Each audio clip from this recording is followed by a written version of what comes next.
আসসালামু আলাইকুম এভরিওয়ান, আপনাদের সবাইকে স্বাগতম জানাচ্ছি জলপাই আচারের আরো একটি রেসিপি দেখার জন্য। আজ তৈরি করব পাকা জলপাই দিয়ে টক ঝাল মিষ্টি গলা আচার, যা ভাত পোলাও কিংবা খিচুড়ির সাথে খেলে জিভে জল এনে দেবে। এর স্বাদ আর সুবাস আপনাকে মুগ্ধ করেই ছাড়বে। চলুন শুরু করা যাক এই আচারের রেসিপিটি। আচার তৈরি করার আগে আচারের প্রাণ তৈরি করে নিতে হবে।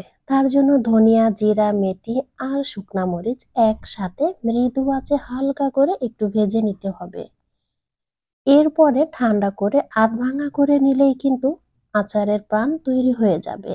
তো এবার মশলার গা থেকে সুগন্ধি ছড়িয়ে পড়েছে।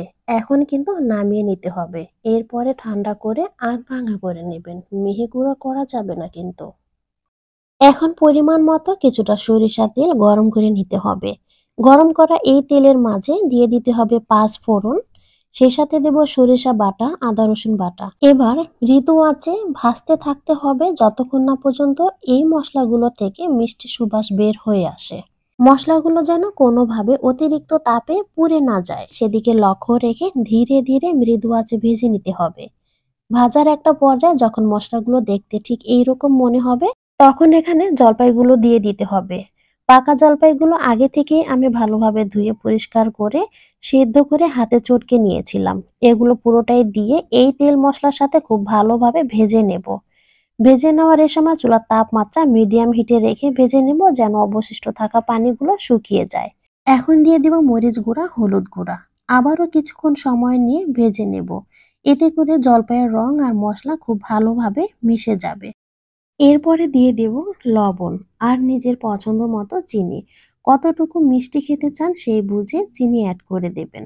চিনি দিয়ে আচারগুলো কিছুক্ষণ জাল করার পরে আচারের রং ধীরে ধীরে লোভনীয় হয়ে উঠবে। অল্প তেলে তৈরি করে নেব, আবার আচারগুলো যেন রসালো ভাব থাকে সেদিকে লক্ষ্য রেখে চুলার তাপমাত্রা একদম মিডিয়াম টু লো হিটে রেখে এই আচারগুলো তৈরি করে নিতে হবে। এবার আচারের স্বাদ আরো একটু বাড়িয়ে তুলতে আমি সামান্য পরিমাণ টেস্টিং সল্ট ব্যবহার করছি। এটা অপশনাল, আপনারা না চাইলে স্কিপ করতে পারেন। এবার দিয়ে দিব শুরুতেই আচারে যে প্রাণ তৈরি করে রেখেছিলাম, অর্থাৎ যে মশলাটা বানিয়েছিলাম, সেই মশলা থেকে অর্ধেকটা দিয়ে খুব ভালোভাবে নেড়ে মিশিয়ে নিতে হবে। দীর্ঘমেয়াদী এই আচারগুলোকে সংরক্ষণ করার জন্য অবশ্যই এখানে কিছুটা ভিনেগার ব্যবহার করব। ব্যাস, পাকা জলপাইয়ের টক মিষ্টি ঝাল গলা আচার তৈরি। ঠান্ডা হলে কাচের পরিষ্কার বয়ামে সংরক্ষণ করুন। ভাত, পোলাও কিংবা খিচুড়ির সাথে পরিবেশন করুন এবং উপভোগ করুন এর অতুলনীয় স্বাদ। এই শীতে পাকা জলপাইয়ের আচারই হতে পারে আপনার খাবার টেবিলের সেরা সঙ্গী। আশা করি সহজ আর ছোট ছোট এই ভিডিওগুলো আপনাদের কাছে অনেক বেশি ভালো লাগে। ভালো লাগলে প্লিজ আমাকে একটু সাপোর্ট করুন আর ভিডিওটি ফ্রেন্ডস অ্যান্ড ফ্যামিলির সাথে একটু বেশি বেশি শেয়ার করে দেবেন।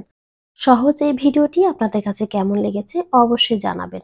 আবার নতুন আর সহজ কোনো রেসিপি নিয়ে আপনাদের সাথে কথা হবে। ততক্ষণ পর্যন্ত সবাই অনেক বেশি ভালো থাকবেন, সুস্থ থাকবেন। আল্লাহ হাফেজ।